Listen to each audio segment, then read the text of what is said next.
Good morning, viewers. My name is Katerega, the son of the street vendor, very passionate about agriculture, black soldier fly farming, and preserving the environment. A sad morning here where I am. I've lost 5 kilograms of pupa yesterday. How did it come? So these are the challenges that I really want to share with you so that you don't go through what I have gone. So it's a very sad moment for me that my 5 kilograms of prepupa that I had collected from the bioponds actually migrated away from where I had kept them as to turn into prepupa. Well, this is what happened. Yesterday on Tuesday, it rained heavily in my country at around 3 p.m. And it ended up raining onto my dark cage, and water entered inside the buckets where I keep the pupa for pupation.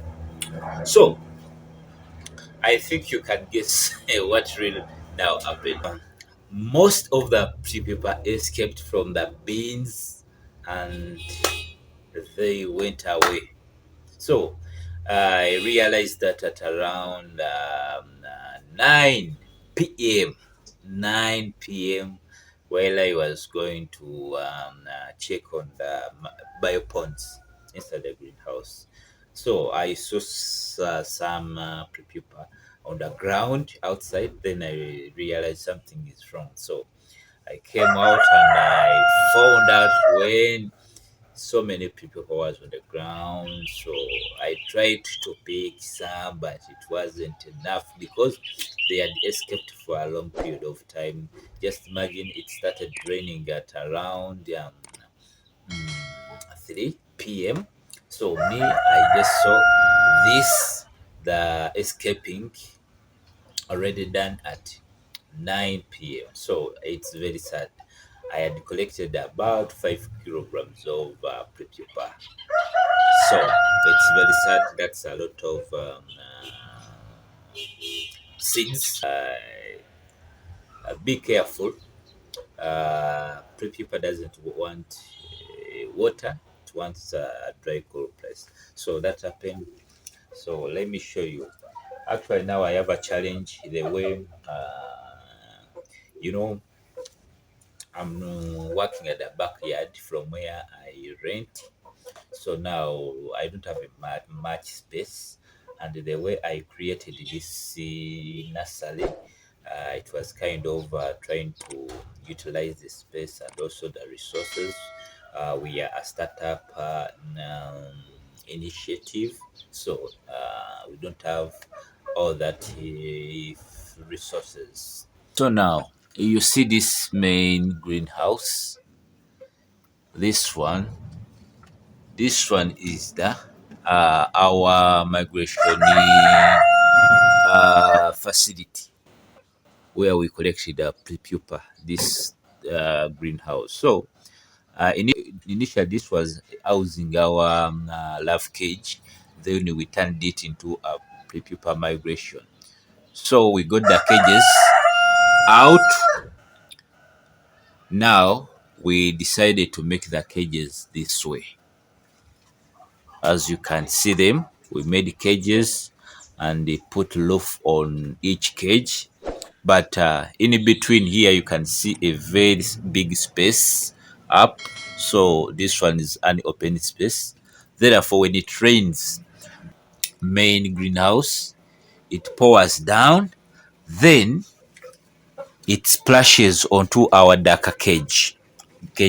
Our dark cage is attached to the love cage for easier access. So now this is how we did it down.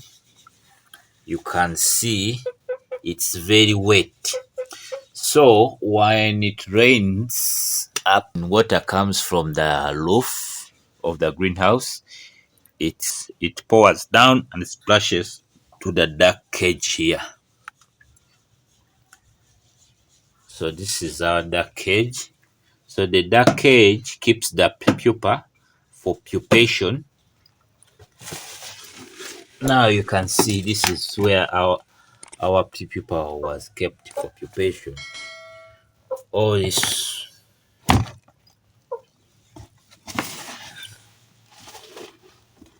and those were shells. These were already shells, so we never had lots of pupae here.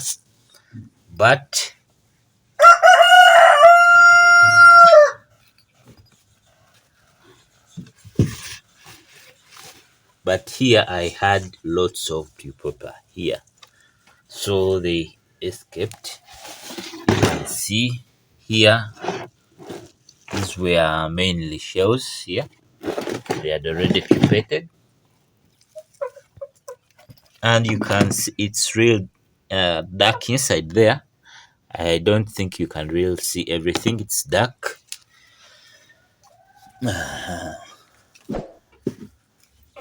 Now let me show you even this bucket here.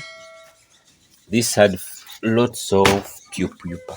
This was about this had about 4 kilograms. Then the other bucket had 1, but you can see. So what is left here are shells, because the way I do for quicker pupation, I add in shells for them to bury inside the shells and some substrate. Okay, so now you can see out of the 4 kilos, this is what we have. So it's real very saddening.